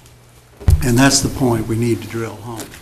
And also, we need to drill home what you've just recently approved, which is the agreement with the Wayne County Schools for 2 more middle schools, what the impact is on that, and what the impact of that would be if we lost those remaining lottery funds, and what that means, translating that into what kind of property tax increase does that equal? Because that's what drives the point home is when we lose this, the responsibility of counties to fund school facilities does not go away. And ultimately, the only source of revenue you really have to backstop that is the property tax. So when they take the lottery funds, in essence, they're basically telling you, they don't say it publicly, but they're basically telling you is supplant it with the property tax. Mr. Aycock? Mr. King. I'd like to inform Mr. Wood as he moves forward with this great vision and idea using his expertise in funding, is that I'd like to, if you will allow me, Mr. Chairman, remind this board that this board took this information to the Board of Education, Mr. Wood, in June, July of last year, prior to the General Assembly enacting this exact thing in August or September. Well, it wasn't good, because we got blasted that we were trying to run the school. And today is a perfect example, as we move forward, is that we were never trying to run the school, that we were just trying to give the people of this county forewarning that this was going on. And today has happened. And as we move forward, we've just signed, as you said, a contract that allocates so much money in lottery funds for 20 years. So I'm glad we had this today. Thank you, Mr. Chairman. Thank you, Mr. King. Anyone else? Mr. Daugherty. Well, and let me expand upon that a bit, because we spent every dime. We didn't leave any money on the table when we just came up with the agreement for these 2 schools. And if there is any cutting on lotteries or sales tax proceeds, then that is going to have to be borne by the ad valorem taxes. So we're there now, and going forward, there are still 2 schools left to be built. And finding those resources are going to be critical, that we hopefully get an agreement from our legislators to restore those lottery funds. So it is important. Thank you, Mr. Chairman. And we will also be presenting them with a summation of the report I believe you got a year ago from the schools that talk about their needs. Of course, some of those may have been addressed in the $12 million thing. I'll work with Pam to get that squared away. But there are a lot of needs still out there, as you say, and there always will be on a school system. But it's particularly acute now because of what we've just agreed to. Right. Any other comments?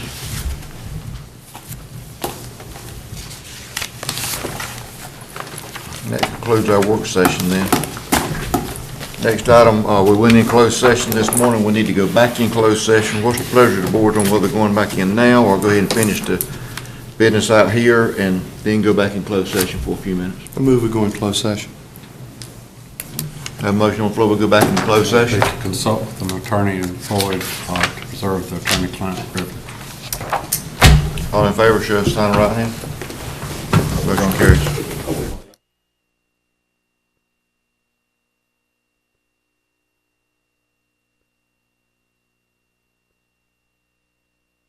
Expenditures, we'll be doing the revenue projections, particularly on the property tax and sales tax, because as you well know, those are the two primary revenue sources that we deal with.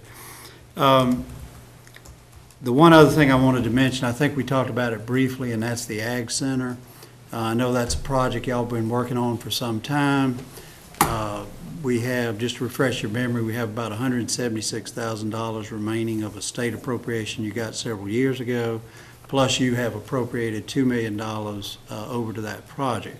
So we do have money in place, but where we're at is in order to get, to really go after any federal, serious federal or state money, we reach a point where they want some at least schematic drawings. And I refer to that as a phase one type drawing. But what I'm proposing to you is that you authorize us to go ahead and prepare an RFQ, which is request for qualifications for architects. That's how you go through an architect selection process. And get that out on the street. But what we would do is that would have two phases to it. The first phase would be to do the preliminary design, which really is your floor plan and the site work. In other words, where would it sit on the location, what the elevations would look like, and what the layout, the interior layout of it would be. And you're going to need that in order to go after these kinds of grant funds and legislative appropriations and that sort of thing. And I think you've already, Bill and Steve, I believe y'all had already talked with some people at the congressional level that you're going to need that to go after the really large amounts of money you want to get for this. So if you do that as a first phase, and I'd recommend you do it that way, then you have a second phase, which is purely at your discretion on whether or not you want to proceed with that. And that would be you go to full design and plans and specifications, or, and that would be if you were going to use design, bid, build, or you can lop it off at phase one and make it clear the plans he's done are yours. And then that sets the stage where you could say you're not going to go further with the second step, but you then want to look at a design build. But you're going to have to do this preliminary amount to qualify to go after the big money. That's a minimum you're going to have to do, and you're going to have to do it at some point anyway. So my recommendation to you would be we do an RFQ like that. We've had some discussion with Noel about doing it that way, but I wanted to, before we did anything like that, I wanted to get back with you and see if you're comfortable with proceeding in that way. Mr. Chairman, do we need a motion to proceed, or? Yes, with authorizing us to do an RFQ in the manner I just outlined, which would be these two phases. Good. And again, the second phase, I want to be clear about it, is totally at your discretion. But the reason for doing it that way is we want to negotiate a fee for both on the front end, because you don't want to get locked in with doing phase one and then this guy, you're negotiating the back part, the bigger contract on the back part. You should negotiate both, but it's totally your discretion whether you want to proceed with that, and so you're not locking yourself into the phase two. And you can back out either for money reasons that the money isn't forthcoming, or if you don't like the way he did the first phase and that sort of thing, or just at your choice. Question. Yeah. Mr. Doherty. Oh, so we're not gonna be locked into his design. If he comes up with a design, we're not locked into that design. No, but at the same time, since you're paying money for it, you should have in there that we're gonna have a review process, and he can make adjustments and everything. I mean, ideally, what you come out of it is how the building's gonna look and the layout and that sort of thing. All right, second question. Mhm. If that being the case, I think speaking for this commissioner, I'm not gonna speak for anybody else, but I know that I would want to go a design build. So if that, is there any way that you can tie this RFQ into where you are asking people to give us a quote on design with the understanding that we are leaning toward design build? And the reason I say that is that it'd be nice to be able to have firms that design it and build it that are giving us the bid on the front end. Yeah. I don't know if you can do that or not, but. I'm not sure you can either. That's why I was looking at it this way, is to get, because this is not going to be very expensive, but it's going to be the preliminary start. But we're not locked into that. No, and you won't be locked into that firm, and you won't be locked into that plan. Okay. But to the extent that if you do fundamentally change it, then you may, and if you've gotten a grant or something, they may say, we want to review. I understand what you're doing. I understand. But what I'm trying to do is do the minimum you need to do to be able to apply for grants, yet at the same time preserve your options to go either way. Okay. Mr. King. What we found out is that right now we have taken Steve Allen with this feasibility study, who has worked through agriculture twice since 06, 07. Howard started it out, and then it's been kicked back up this past year with the second feasibility study. So the feasibility study has all of the requirements for the building size, the square footage, what departments where. We're finding it now is that in order for the state to convey, we met with Senator Pate this past week, Bill and his committee met yesterday, his subcommittee of finance, and there's a part of us. And it was not the whole committee, so it was just, so his idea was, give me a plat, have it surveyed, and then get the building on it, get a floor plan, but don't do any HVAC, don't do any electrical, don't do any plumbing, don't go through all that, just give me a floor plan, and then give me the elevations, so I can just get some teeth in what we're doing as they move it through the. And that's what a schematic design does. That way you're not locked in on anything. You're just wanting the floor plan and what the outward appearance is going to be, plus how it situates on the lot and that sort of thing. And that's what he's wanting to see. Okay. Well, Mr. Chairman, that's the motion I want to make. To phase one, it does not lock us in, so we can move forward on this project. Right. If I say that correctly. I think that's right, and we'll send out an RFQ that has phase one and phase two in it, but clearly that we're not locked in. Add that to my motion, please. Is that your motion? Yes, sir. Have a motion on the floor. Any other discussion? No other discussion. All in favor, show of sign of right hand. Okay. Motion carries unanimously. Mr. Chairman, that's all I've got. Well, Mr. Chairman, I've got a question. What was the date that you had stated about going to the legislative committee, where you and the chairman and several people? LGC. Oh, the Local Government Commission? Local Government Commission. That's the 18th, March 18th. On the 18th? Yes. And I believe it's in the afternoon. Let's see, I've got until I don't have 2 the o'clock. email with me. Would y'all mind if I tag along? Not at all. I'd like to go to Be one of glad those to and have see you. what's going on there. Yeah. Yeah, if you would, please. Generally, this is going to just be the LGC staff telling you what they want you to come back and bring. That's fine. I'd just like to kind of see how that Sure. operates. Besides, I'll go over there and hold Pam's hand a little bit. Anyone else have anything? Do I have a motion to adjourn? Motion to adjourn. A motion on the floor. All in favor, show of sign of right hand.